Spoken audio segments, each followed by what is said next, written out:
What's going on, y'all? It's Monty back with another episode of Mondays with Monty. I've got confused on what day it really was because I was about to say reading with a real nigga, but we here for another episode of Mondays with Monty, and I don't know if I really got any updates. I think I missed last week, but I'm here now. Last week I didn't even do like any videos last week, so I think I missed kind of everything. But I got back on the road with reading with a real nigga yesterday, and I want to release a song this weekend. But I don't know if I'm going to have the time to make a video. Maybe I got the time to make a video today. Ooh, maybe that's what I do. Maybe I go shoot that video today and get it out of the way. That would be awesome. All right, but anyways, maybe that's what I'll do. But that's besides the point. But I don't have any real updates. But one thing I wanted to talk about is because I was talking about single parent households the last time I was on Mondays with Monty, and I wanted to kind of branch off of that in a different way, but still talk about that aspect of everything.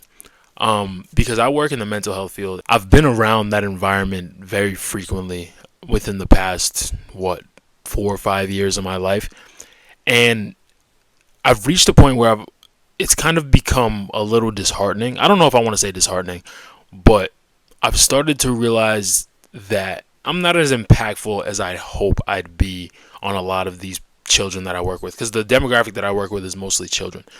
And the one thing that I've really realized is that the majority of the children that I work with, that everyone works with, won't get better.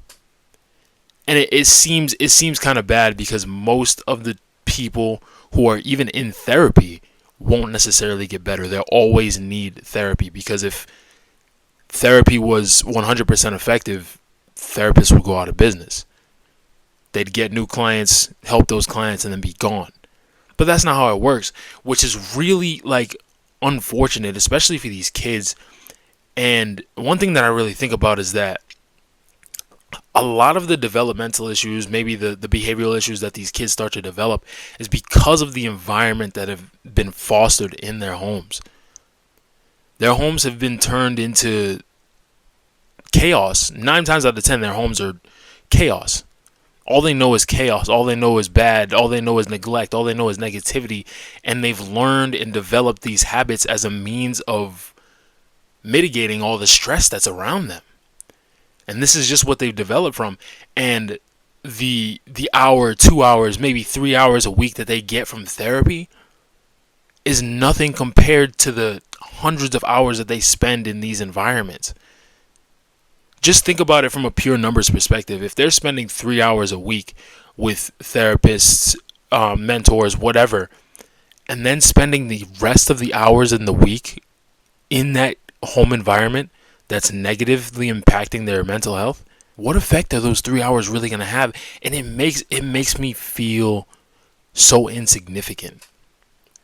Like, don't get me wrong, there are going to be children who I have a very lasting impact on, and that really feel the benefits of the therapy that they get from whoever's around them and whatever mentors they have in their lives, because sometimes that's their only respite.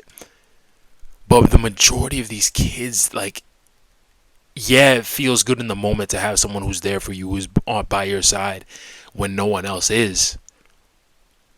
But they're fighting a losing battle. There's only so much they can do. They have the tools to use, but they're always going back to what they've already been exposed to and what has fostered a lot of these negative behaviors already. Children don't necessarily need therapy. Children should never need therapy. Child therapy should not be a thing, because the parents should always be the ones who should have therapy, because whatever developmental issues or behavioral issues that the child develops is a direct result from the environment that they are part of. Whoever's been raising them, whoever's been around them the most, is what has caused them to react in the way that they had. Now, I know there's also some genetic things. There's, genetic predispositions for certain things, but that also comes from the parents. So it all comes down to making sure you're in the right position first to be having kids, because a lot of people just shouldn't even have children to begin with. Literally, a lot of people just shouldn't have children to begin with. But it also is your responsibility to make sure your mental health is in check before you start to have children. Make sure you're in a place in which your child won't be growing up in an environment that will negatively impact their mental health. because children aren't born with mental health issues unless there's pre-existing things. Maybe the mother was going through some things during pregnancy, yada yada yada. But 9 times out of 10, children aren't born with mental health issues. They grow up and they learn and adapt, and they start doing what their parents are doing, or reacting to certain events how their parents react, and they start to become whatever environment that they're born into. So sometimes they're at a disadvantage already because they're born into these negative environments that aren't doing them any justice. But at the same token, like, coming back to what I was all saying, children shouldn't need therapy. Children shouldn't need therapy. It should be on parents and people planning to go into parenthood to start to understand that, okay, is the environment that I'm a part of healthy enough for a child to grow up in? And what's unfortunate is that a lot of people never ask themselves that question. People almost probably never ask themselves that question. And it makes it so difficult. I can't even name the amount of times I've been working with a kid and I'm thinking to myself, I'm like, why does this kid need therapy? And then I meet their parents.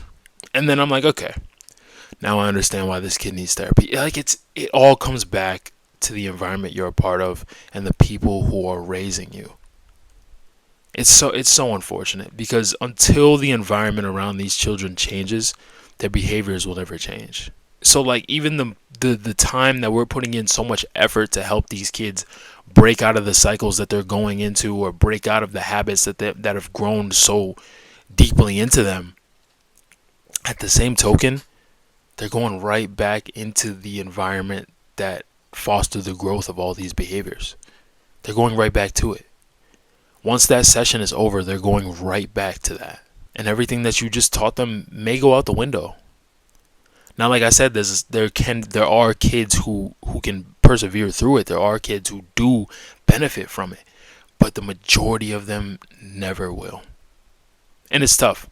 It's really so tough to think about. And it really makes you feel insignificant. Well, it makes me feel insignificant.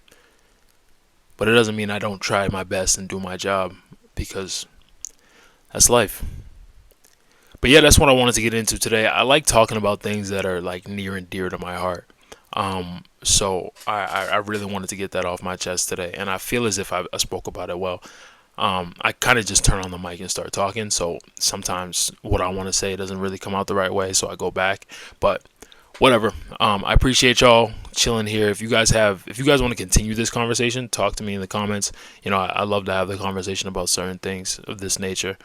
And if you guys have any more topics you want to hear me talk about, there's things I might have an opinion on. Anything about politics, I don't care. I'll never talk about politics because I don't care about politics. But yeah, that's about it. I appreciate y'all rocking with me, and I will see you all on Wednesday. Oh, I almost forgot. Happy Monday.